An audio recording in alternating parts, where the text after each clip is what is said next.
This is Hidden Killers Live with Tony Brueski, Stacey Cole, and Todd Michaels.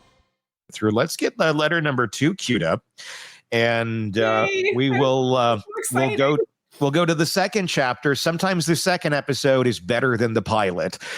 Here's Chad Daybell. Again, this one's about 14 minutes, and we'll listen through it. Chad Daybell, letter number 2. Chad Daybell. This letter is devoted to Tammy. I loved her, and I still do. She was my life partner and the mother of our 5 amazing children.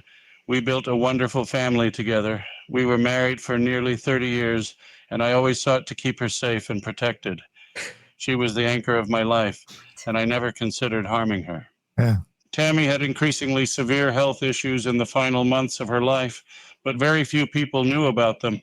She was an intensely private person who rarely shared personal details with others, much less that her health was suffering. She would put on a brave smile in public and act as if nothing was bothering her, but even those of us who knew about her health struggles never expected her to pass away so suddenly, and her death has somewhat overshadowed the remarkable woman she was. I want you to get to know the living, vibrant, beautiful Tammy, who blessed so many people with her talents and unique traits. She was strong, yet so delicate. We were united in our parenting efforts, our religious beliefs, and in the publishing company we operated together for 15 years. She radiated goodness and charisma, generating a positive impact on everyone around her. She was very kind and loving, but especially to children and animals. She was always on the lookout for the underdog who might need a boost in life. Tammy and I got married in our youth. I was 21 and she was 19, and over the years we essentially became one. We didn't officially meet until after I returned home from a 2-year LDS church mission to northern New Jersey.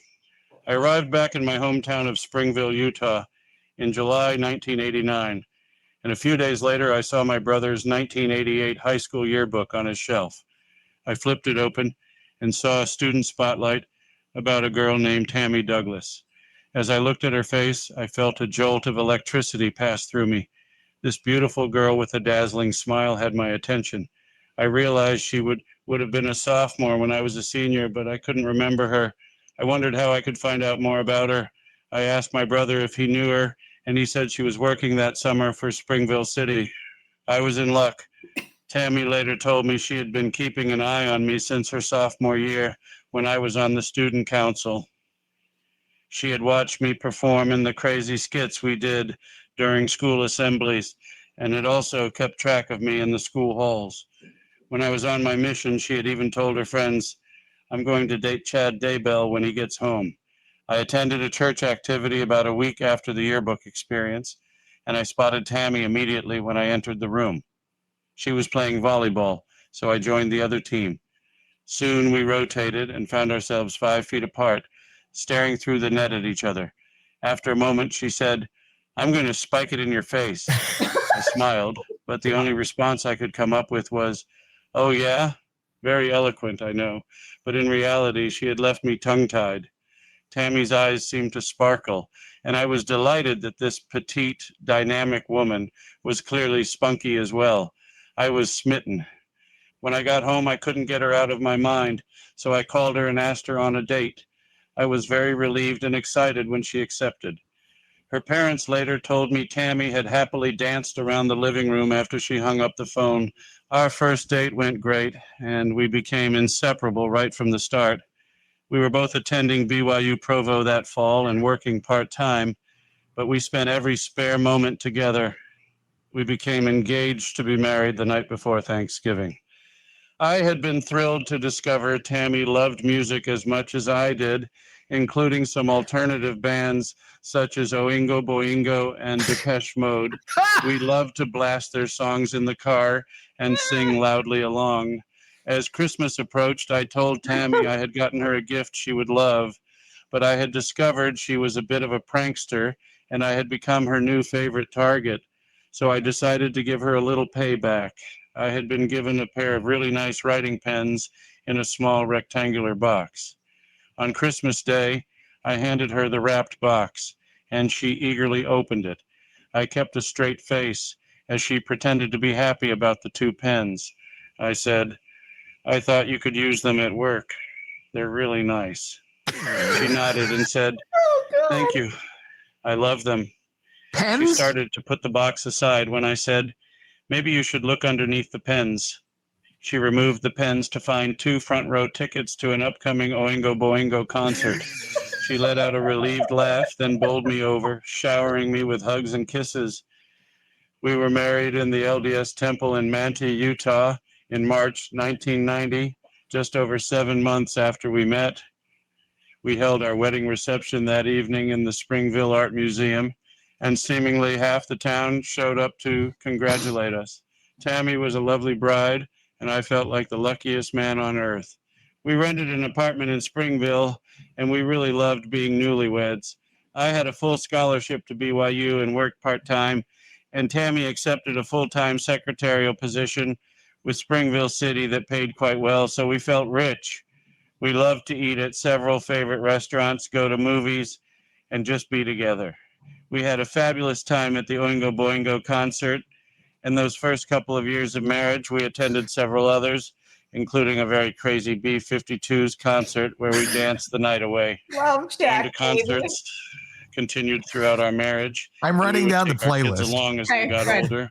I want to make We a also loved Spotify to hold list. family dance parties with our kids in the front room. Family Even dance after moving parties. to Idaho. Even now, the children tell me they'll get in the car, and certain obscure but meaningful songs will often be on the radio, and it feels like Tammy is saying she is nearby. Maybe those songs on the radio are just a coincidence, but either way, it reminds our children of their wonderful mother and the fun we had as a family. I was grateful for Tammy's complete faith and trust in God. In early 2004, I felt we should start our own book publishing company. I knew it would be a challenge, but I sensed it would be very successful. I told Tammy my feelings, and although she was apprehensive about the idea, she agreed to pray about it. In response, she said she received the strongest spiritual confirmation of her life and that we should move forward with it. We formed Spring Creek Book Company the following month, and by the end of 2004, we had published 24 books by several talented authors. We sold our books in hundreds of stores across the United States, including Borders and Barnes and Noble. We published several bestsellers, and over the years, we produced more than 100 books by 55 different authors. We won several awards from bookseller organizations, and Tammy deserved the credit. She was the backbone of the company, and she made great things happen through her promotional ideas and internet marketing. Tammy's mom, Phyllis, joined the company as our lead salesperson, and the two of them were a dynamic duo in selling books. I will stop here, but in the next letter, I will discuss our family's move to Idaho in 2015. Bookshelf. One of my duties as the editor-in-chief of Spring Creek Book Company was to sort through the many manuscript submissions we would receive. On the company website Tammy had designed, she had created a section on how authors should format their manuscript and the types of topics our company was looking for.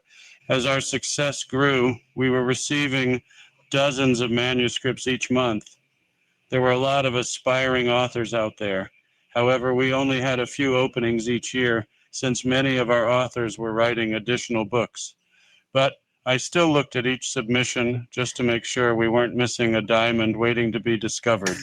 I would take the most promising ones home for Tammy to read through, and this team effort worked well in maintaining a high level of quality in our books. It was hard to send rejection letters to those authors we didn't select, but I That's how tried bad to those must be recommend if Chad's other rejecting publishers you. who might be a better fit for their books. One day I opened a manila envelope and pulled out a manuscript that immediately caught my eye. It told the story of Willard and Rebecca Bean, who were asked by LDS Church President Joseph F. Smith in the early 1900s to serve a mission in Palmyra, New York, the birthplace of Mormonism. The problem the Beans faced was that the church members had left Palmyra many years before, and the townspeople certainly didn't want them to return. But the Beans moved to Palmyra, endured initial persecution, and slowly began mending fences, literally and figuratively. Over time, they helped turn around the negative feelings there. purchased historic locations for the church, and finally concluded their mission more than 2 decades later. The manuscript, written by Rand Packer, was powerful and inspirational. I couldn't put it down. It was one of those rare moments as a publisher when you feel, whoa, this is great. I need to sign this book immediately. The book's title is A Lion and a Lamb, referencing Willard as the bold, sometimes brash lion, with Rebecca as the wise, sweet lamb who won over the townspeople with her kindness. I took the manuscript home for Tammy to read, and she was enthusiastic about it. We both knew it would be a bestseller. I contacted Rand the next day, and when we met, there was an instant connection, like meeting a dear friend. We signed a publishing contract and put the book into production. The initial sales were strong, but then it just kept selling year after year, especially in the LDS bookstore in Palmyra itself. Word of mouth was strong, and rightly so, because it is a genuinely great story of faith and perseverance. During the same time frame, the accomplished LDS filmmaker T.C. Christensen had released several successful high-quality movies, and he was interested in producing one based on A Lion and a Lamb. The film's title would be The Fighting Preacher, after Willard Bean's tendency to use his fists as well as his tongue to preach the good word. A film deal was reached, and in July 2019, the movie had its world premiere in Salt Lake City. Tammy and I were invited as guests at the first screening, and we were very pleased with the film. It has all of the elements of drama, humor, and heartfelt emotion that are trademarks of all of TC's films. The Fighting Preacher had a long run in theaters, a rarity for LDS films, and is now available on streaming services. After the movie premiere, Tammy and I were invited to meet TC and the film's actors. Rand was there, and we shook hands and smiled at each other as if to say, "Can you believe where that little manuscript has led us?" We felt humbled we had played a role in bringing the Beans story to the world. Musical notes. Despite my love of music, I don't play any instruments, and my singing skills are barely adequate. I took piano lessons for about a year when I was 8 years old, but I was much more interested in learning to play baseball, and my blossoming musical career came to an end. Meanwhile, Tammy had a natural talent for playing instruments. She first learned to play the clarinet, then she switched to drums when she was part of the Springville High Marching Band. When our children began taking piano lessons, Tammy joined in and took lessons at the same time. Thankfully, Tammy's musical abilities have been passed down to our children, who all followed in her footsteps of learning to play the clarinet. As the 5 kids worked their way through Springville Junior High, Tammy and I enjoyed a decade's worth of seasonal band performances. Toward the end, we knew those songs pretty well. We were grateful to Mr. Booth, the band instructor, for the positive influence he was on our children. Some of our children have branched out to the synthesizer, guitar, and singing, and they have produced some wonderful songs. In our family, we all have different musical tastes, but one musical group we are united on is the British band Keane. With Tom Chaplin on vocals, Tim Rice-Oxley on keyboard, Richard Hughes on drums, and Jesse Quinn on guitar, their songs just clicked for us. Tammy and I attended the band's first Salt Lake concert and loved it. And from then on, any Keane concert in Utah became an event for the whole family. After we moved to Idaho, we still traveled back to Springville regularly. Keane was an essential part of our road trip set list. I believe Keane is currently on hiatus, but our family will always be big fans. One of Tammy's favorite Keane songs is Spiraling, which she loved to sing and dance along with. Enjoy. And then there's a link like on the letter so you can listen to the song Spiraling. That's an interesting song. I don't know what the lyrics are, but I can only imagine. So Oingo Boingo. So it's been a long time since I've listened to Oingo Boingo, and I'm not sure I've listened extensively, to be honest with you, but they're satire, right? I mean, it's like social commentary. I don't know.